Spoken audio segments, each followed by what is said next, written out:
ভুবনেশ্বরবাবু ও সৌদামিনী দেবীর ভরা সংসার। ভুবনেশ্বরবাবুর দুই ছেলে, বড় ছেলে শচীন্দ্রনাথ ও ছোট ছেলে মানবেন্দ্রনাথ। শচীন্দ্রনাথের বিয়ে হয়ে গিয়েছে। শচীন্দ্রনাথের স্ত্রী চারুবালা একদম সাদাসিধে। সংসারে স্বামী, শ্বশুর, শাশুড়ি সবাইকে খুশি করতেই সে সদা ব্যস্ত।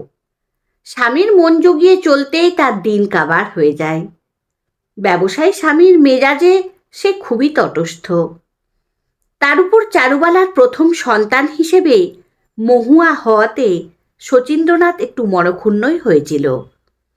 তার এত বড় ব্যবসা সামলানোর জন্য তার তো পুত্র সন্তানই চাই। মেয়ে সন্তান কি করে এই ব্যবসার উত্তরাধিকারী হবে? তাই সে একটু চারুবালার উপর রুষ্ট, যেন কন্যা সন্তান হওয়ার জন্য সেই দায়ী। এদিকে মানবেন্দ্রনাথ দাদার ঠিক বিপরীত, খুবই সাদাসিধে ও খোলা মনের মানুষ। এই ব্যবসাপত্র তার বুদ্ধিতে ঠিক আসে না। তাই সে পোস্ট অফিসে কেরানির চাকরি করেই খুশি। এবার বাড়িতে তার বিয়ে দেওয়ার পালা।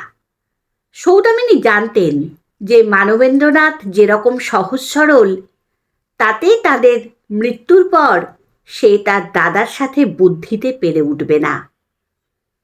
ভুবনেশ্বরবাবুর অত বড় কাপড়ের ব্যবসা শচীন্দ্রনাথ একার দখলে নিয়ে নিয়েছে।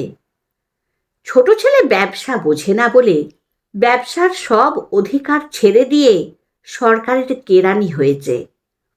তাই তাদের অবর্তমানে বড় ছেলে যাতে ছোট ছেলেকে সম্পত্তি থেকে ঠকাতে না পারে, তাই শচীন্দ্রনাথের বুদ্ধির সমকক্ষ একজনকে খুঁজতে হবে, যে কিনা তার ছোট ছেলের ঢাল হয়ে তাকে রক্ষা করবে। তাই সৌদামিনীর কথা মতো ভুবনেশ্বরবাবু অলকানন্দাকে পছন্দ করেন ছোট ছেলের বউ হিসেবে। অলকানন্দা খুবই নির্ভীক প্রকৃতির এবং নিজের খেয়াল খুশিতে চলা একটি মানুষ। সে জানত তার স্বামী নিতান্তই গোবেচারা গোছের। বউকে ভালোবাসতে গেলেও যেন তার সবার অনুমতির প্রয়োজন হয়। তবুও অলকানন্দা মানবেন্দ্রকে ভীষণ ভালোবাসে। শচীন্দ্রনাথ লক্ষ্য করেন অলকানন্দার ছোঁয়ায় যেন চারুবালাও মাঝে মধ্যে বাহির বাতাসের মতো আচরণ করে। তখন সে একটু মনে মনে ভয়ই পায়। বইয়ের উপর তার আধিপত্য নিয়ে সে মাঝে মাঝে চারুবালাকেও সাবধান করে। এভাবেই দিন চলছিল। বছর দুয়েক পর ভুবনেশ্বরবাবুর বাড়িতে খুশির হাওয়া উঠেছে। প্রায় একই সময়ে চারুবালা আর অলকানন্দা মা হতে চলেছে। শুধু ভয়ে দিন কাটাচ্ছে বাড়ির বড় বউ। সে শুধু ছোট বউকে বলে, এবার যদি ছেলে না হয় ছোট, তবে তোর ভাসুর ঠাকুর আবার বোধহয় বিয়ে করবেন। তিনি যদি আমায় ত্যাগ দেন, তাহলে আমার মরণ ছাড়া আর কোনো পথ খোলা থাকবে না। ছোট বউয়ের এসব কথা ভালো লাগে না। সে বড় যাকে বোঝায়, সন্তান ঈশ্বরের দান, তাকে ভালোবেসে গ্রহণ করো দিদি। তবুও সে মনে মনে ভয় পায়। পুত্র সন্তান না হলে বোধহয় সত্যিই চারুবালা আত্মহত্যা করবে।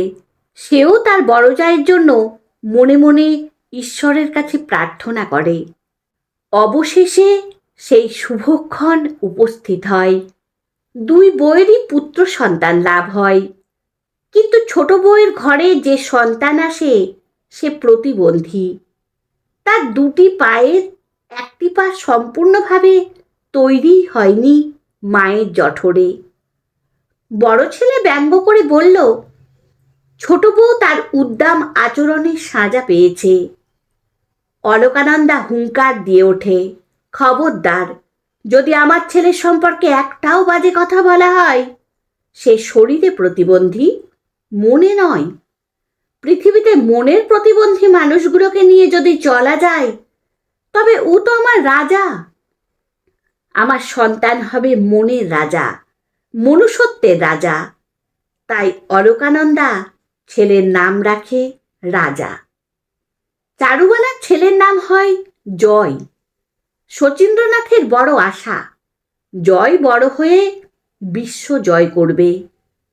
জয় আর রাজার বেড়ে ওঠার মধ্যে কোনো অন্তরায় ছিল না।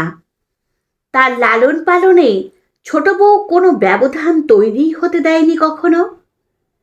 বড় ভাসুরের সাথে প্রতি ক্ষেত্রে প্রতিপক্ষ হয়ে অন্যায়ের বিরুদ্ধে লড়াই করে গিয়েছে অলকানন্দা। সে ছেলের অন্নপ্রাশন অনুষ্ঠান হোক বা ছেলের বড় স্কুলে পড়ার ব্যাপারে হোক, সব বিষয়েই সে সব সময় রাজার অধিকারকে হারতে দেয়নি। সমাজ রাজাকে করুণা করত, কিন্তু মা শেখাতো শক্তিশালী হতে। ছোটবেলা থেকে রাজা পেয়েছে বাবার মতো সহজ সরল মন ও মায়ের মতো বলিষ্ঠ আচরণ। আর ছোট বউ ও তার ছেলের এই সব লড়াইয়ের পাশে ছিলেন ভুবনেশ্বর বাবু ও সৌদামিনী দেবী। শচীন্দ্রনাথ ছেলের লেখাপড়ার বিষয়ে খুব একটা গুরুত্ব দিতেন না, কিন্তু ছোট বউ প্রায় জোর করেই জয়ের পড়াকে এগিয়ে নিয়ে যাওয়ার চেষ্টা করত। ভাসুরের সাথে যত গণ্ডগোল থাকুক না কেন, জয়ের প্রতিও তার অপত্য স্নেহ লোককে অবাক করে দিত। দুই ভাই অলকানন্দার সহচর্যে সুন্দরভাবে বড় হতে লাগল। শচীন্দ্রনাথ প্রথম দিকে লড়াই চালালেও পরে ছোট বউয়ের কাছে মাথা নোয়াতে বাধ্য হয়। এইভাবে অনেকগুলো বছর পেরিয়ে যায়। জয় বাইরের শহরের চাকরিতে কর্মরত, আর রাজা ওকালতির কাজে ব্যস্ত। দুই ভাইয়ের মধ্যে ভীষণ ভাব। শহরে একটি ফ্ল্যাট কিনে দুই ভাই একই সঙ্গে থাকে, একই সঙ্গে গ্রামের বাড়িতে ফেরে। দুই মায়ের আদর দুই ছেলে ভাগ করে নেয়। মা ছেলের সম্পর্ক দেখলে বলা মুশকিল কে কার সন্তান। শচীন্দ্রনাথেরও বয়স হয়েছে, সে বুঝতে পেরেছে তার ব্যবসা দেখাশুনো করার জন্য কোনো ছেলেই তৈরি নয়। তাই সে তার এক বন্ধুর ছেলেকে ব্যবসার সহকারী হিসেবে রেখেছে। সেই ছেলেটিই তার ব্যবসার দেখভাল করে। ছেলেটি বেশ ভালো ও বিশ্বস্ত। তাই শচীন্দ্রনাথও ব্যবসার বিষয়ে একটু শিথিলতা দেখাতে শুরু করেন। কিন্তু কথাই আছে, যেখানে বিশ্বাস সেখানেই বিশ্বাসঘাতকতা। তলে তলে শচীন্দ্রনাথের অগোচরে সমস্ত ব্যবসার উপর দখল নেয় সেই বিশ্বাসঘাতক। নকল কাগজপত্র তৈরি করে শচীন্দ্রনাথের সমস্ত ব্যবসাকে নিজের করে নেয়। শচীন্দ্রনাথ পথে বসেন। তিনি যখন জানতে পারেন তখন সব শেষ। খবর যায় শহরের দুই ছেলের কাছে। তারা বাড়ি ফিরে বুঝতে পারে সমস্ত ঘটনা। এরপর আসরে নামে রাজা। তার এতদিনের বিদ্যে ও অনুশীলন এবার নিজের লোকের জন্য কাজে লাগানো। দীর্ঘ 2 বছরের লড়াইয়ে সে জেঠুর সমস্ত ব্যবসায়িক সম্পত্তিকে ছিনিয়ে নিয়ে আসে। তার যে শারীরিক প্রতিবন্ধকতাকে দেখে তাকে অবজ্ঞা করেছিল তার জেঠু, সেই আজ বড় হয়ে মানসিক ও আইনি লড়াইয়ে জেঠুকে দেখিয়ে দিল শারীরিক প্রতিবন্ধকতা কোনো প্রতিবন্ধকতাই নয়। আজ বাড়িতে ধুমধাম করে অনুষ্ঠান হচ্ছে। শচীন্দ্রনাথ তার সমস্ত ভুলের সংশোধনের আনন্দে বাড়িতে উৎসবের আয়োজন করেছেন। সবাই খুব খুশি। এর মধ্যেই চারুবালা অলকানন্দাকে বলে ওঠে, ওরে ছোট, আজ তোর ভাসুর ঠাকুরকে সত্যি কথাটা বলে দিলে হয় না? তাকে জানালে হয় না যে জয় নয়, রাজাই আমাদের সন্তান? অলকানন্দা প্রমাদ গোনে, না দিদি, সেদিন তোমার ঘর বাঁচাতে তুমি যে সন্তানকে স্বীকৃতি দিতে পারোনি, আজ তাকে নাইবা স্বীকৃতি দিলে নিজের সন্তান হিসেবে। রাজা আমার সন্তান হিসেবেই জগতে পরিচিত ছিল, পরিচিত থাকবে। ভগবান ওকে প্রতিবন্ধী করে পাঠিয়েছিলেন। তাতে ওর অপরাধ কোথায় ছিল? তুমি মা হয়ে ওকে গ্রহণ করতে পারছিলে না? জগৎ সংসার ওকে কি চোখে দেখত? চারুবালা কেঁদে ওঠে।